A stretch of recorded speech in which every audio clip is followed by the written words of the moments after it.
a day or so, a day or two, because I own the Miss Universe pageant. He said I didn't stay there at night. Of course I stayed there. I stayed there a very short period of time, but of course I stayed. Well, his memo said I left immediately.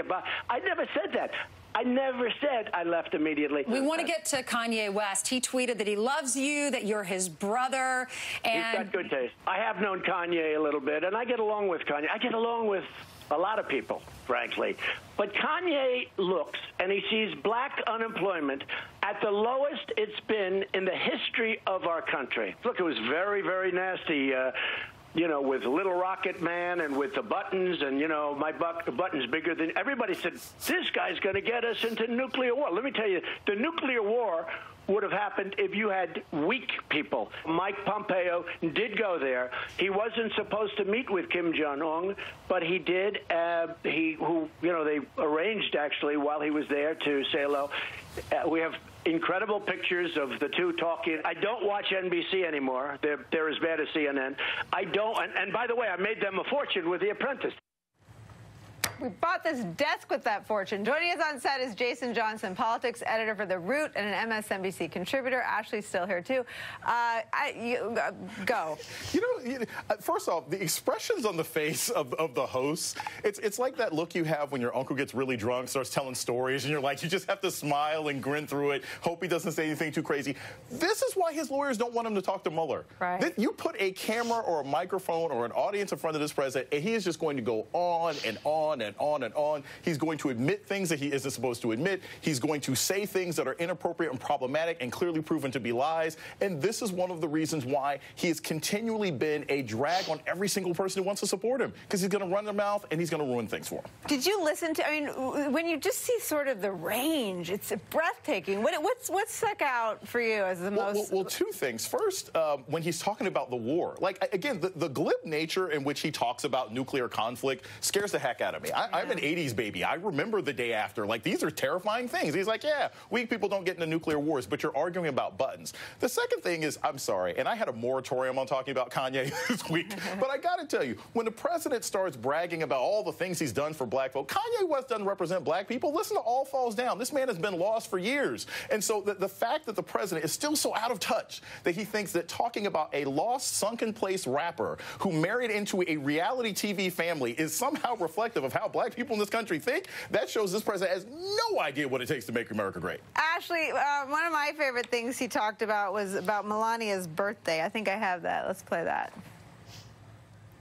I picked a very, very special day because it's Melania's birthday. So I said, let's do it on Melania's birthday. So happy birthday to Melania. All right. Hopefully there'll be visits in between. But have you decided on, or do you want to tell us what you got her? Well, I better not get into that because I may get in trouble. Maybe I didn't get her so much. I'll tell you what, she has done. I got her a beautiful card. You know, I'm very busy to be running out looking for presents, okay? I'm married. There's no card.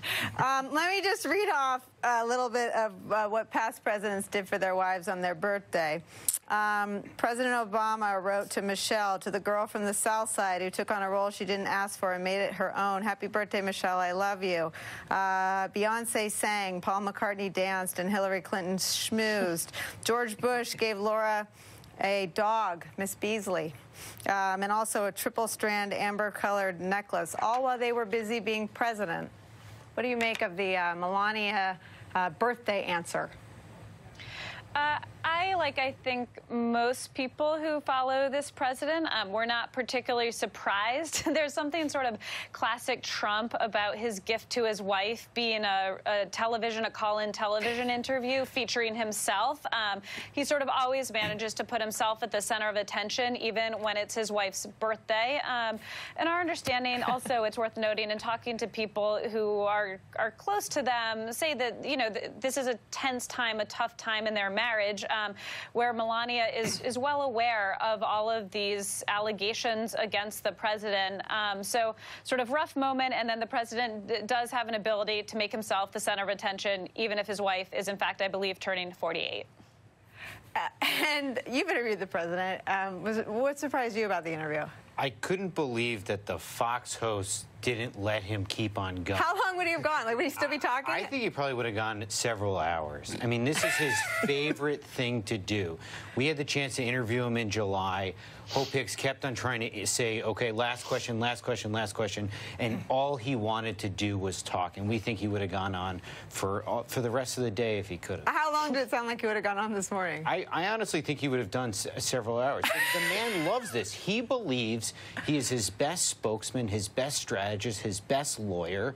What a better way to do that on his favorite network. That's his favorite thing to do. He loves that. He loves campaigning. He's not a process guy. He's not a policy guy. Any danger in that strategy, Matt Miller? Yeah, look, I thought the most striking thing was the president basically threatened to obstruct justice again in this interview. Yeah. He said that, I'm thinking about interfering with my Justice Department at some point.